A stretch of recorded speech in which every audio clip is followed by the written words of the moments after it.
My name is Charles Ramsey. They call me Chuck Ramsey. And my current role, I'm a member of the Verizon First Responder Advisory Council. Well, I was in the Chicago Police Department for 30 years in total and chief in D.C. for 9 years. And then one day I got a phone call from an individual in Philadelphia, Michael Nutters, and someone told him about me and that I might be available. So he called and asked if I'd want to be his police commissioner. And so I said yes, and I spent 8 years as police commissioner in Philadelphia. My dream was to study medicine, actually. And it wasn't until later after I graduated from high school, and I was working in a grocery store, and there were 3 plainclothes police officers that would stop in on a regular basis. And over time, we struck up a relationship. And I never will forget, one of the officers, an officer by the name of Robinson, asked me a question. He said, where do you see yourself 5 years from now? I said, well, I hope I'm in medical school because that's really my dream. And he said, well, that's great, and I wish you well, but have you ever thought about being a police officer?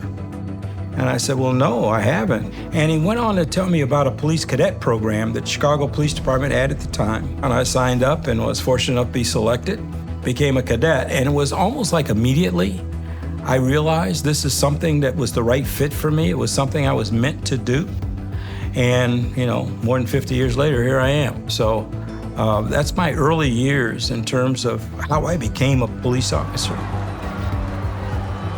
9/11 is a day I'll never forget, obviously. I don't think anybody who was alive at that period of time would ever forget it. But being the police chief in Washington, D.C. on that date, it has a particular meaning to me, and I never will forget. I just finished up a meeting when my chief of staff came to me and he said, you need to take a look at what's going on in New York. We don't quite know what it is, but you need to look at it. So I went into his office. One of the towers had been struck, but nobody knew what actually happened. In fact, the word at that particular time that was being reported was that a small plane accidentally crashed into the tower. And of course, while we were watching, we saw the second plane hit. So we knew then there was no accident. Of course, the third plane hit the Pentagon. And I could actually see the smoke from the Pentagon from my office window. It was very, very challenging, but one of the biggest challenges was communications. We couldn't even talk to our own fire department. We couldn't speak with the surrounding jurisdictions that were coming in to help. Cell phone service went down because so many people were trying to use it. And so whatever text capability you may have had on your phone, you had to use that because that was the only way to communicate. So communications were absolutely a problem, no question about it. And that's when I really started thinking about the whole idea of having dedicated network for public safety because, you have something like that occur. You can't afford not to have good communications.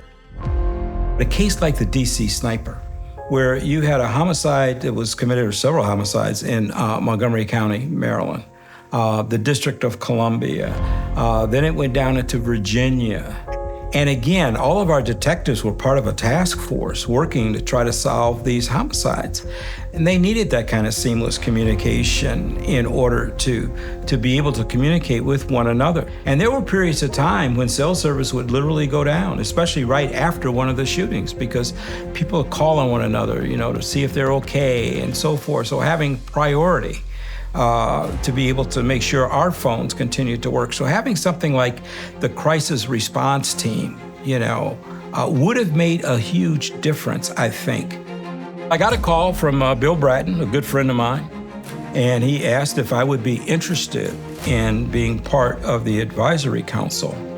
And I said yes. I'm a huge proponent of having a network for public safety, for first responders. Verizon has been supporting first responders for a long time, more than 30 years. And when I think about the crisis response team, that crisis response team comes and you start getting the kind of equipment and capabilities that you need to be able to handle things effectively.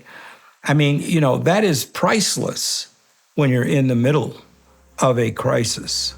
Verizon Frontline is the most reliable network. In fact, it's gotten just better and better over the years. They really focus on the needs of the department, the individuals in the department. They don't just, create what they think you need. They give you what you really need.